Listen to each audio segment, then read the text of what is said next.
Welcome to the history of Chief Keef. Episode 1, we're reviewing the Bang mixtape. If you're watching this video, you probably already know that this mixtape was essentially the start of drill in one way or another. Perhaps that's not necessarily true, but this would be the mixtape that would put it into the forefront.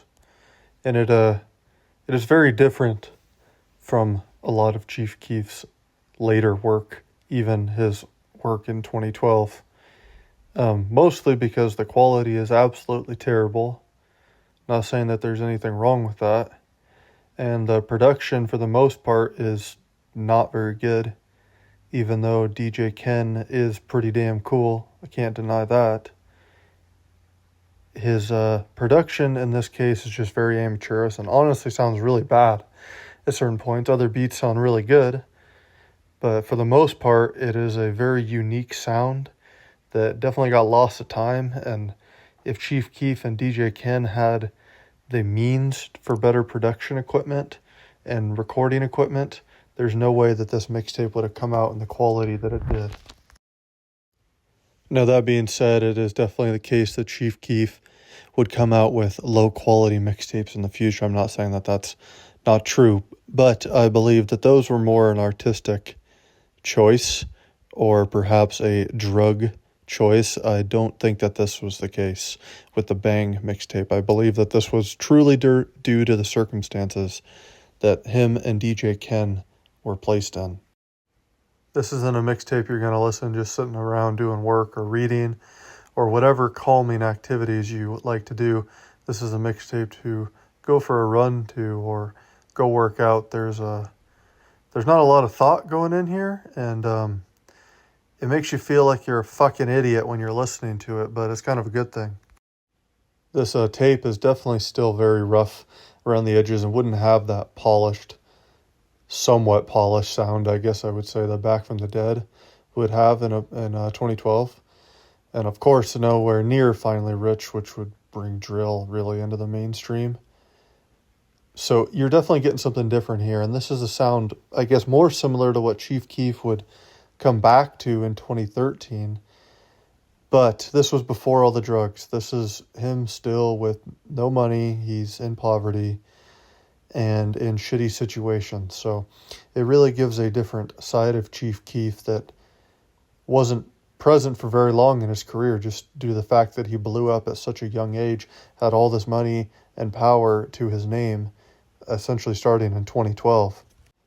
Probably the most interesting thing about this mixtape to me is just to think about how quickly drill changed in only a few years. Started off sounding like this essentially, and even Fredo's early mixtapes in 2012 are basically this sound with some better production, even though the quality isn't really better at all, to be honest.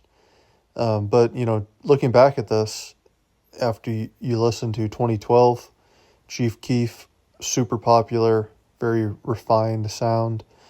2013 and 2014, Chief Keef making drill in a completely different style. I mean, not even close, and not even just mentioning Chief Keef, all the other Chicago artists at the time, I think Capo in particular. That futuristic glow sound, it's very interesting to think how it came from this, starting off so rough and raw around the edges. Never really not being rough and raw around the edges, but the production completely changed, the vocals completely changed, and when you go back and listen to this, it's like, wow, how the hell did we get here? And the internet has definitely honed in on that 2013 glow sound for whatever reason. I mean, you still got white dudes ripping it off to this day. I mean, it's been years, and they can't let that die.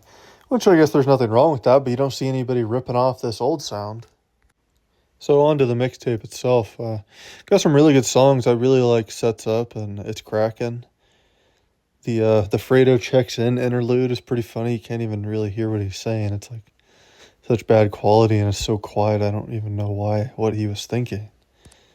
The Bang, of course, title track is a classic Chief Keef song, and Smash, which I think this is his first time working with Young Chop, and it's pretty interesting because as soon as this song comes on, it's like, oh my god, this is what drill should sound like the production is just so much better. And not trying to hate on DJ Ken too much. I like him, and he did become a much better producer, but at the time, he really just did not have much going for him.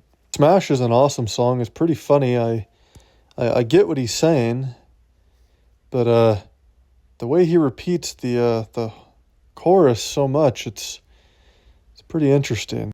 12 Bars has a terrible beat, but Chief Keef is rapping pretty good on it. The Charlie Sheen freestyle is hilarious. And I think he mentions Charlie Sheen multiple times in this mixtape. I don't really know where that's coming from. Maybe I'm missing some context there. In this bitch and Glory Boys, it's like basically have the same hook. But Glory Boys is definitely a lot better of a song. I mean, this is probably one of the best songs off the mixtape. Definitely the one I revisit the most, along with Smash.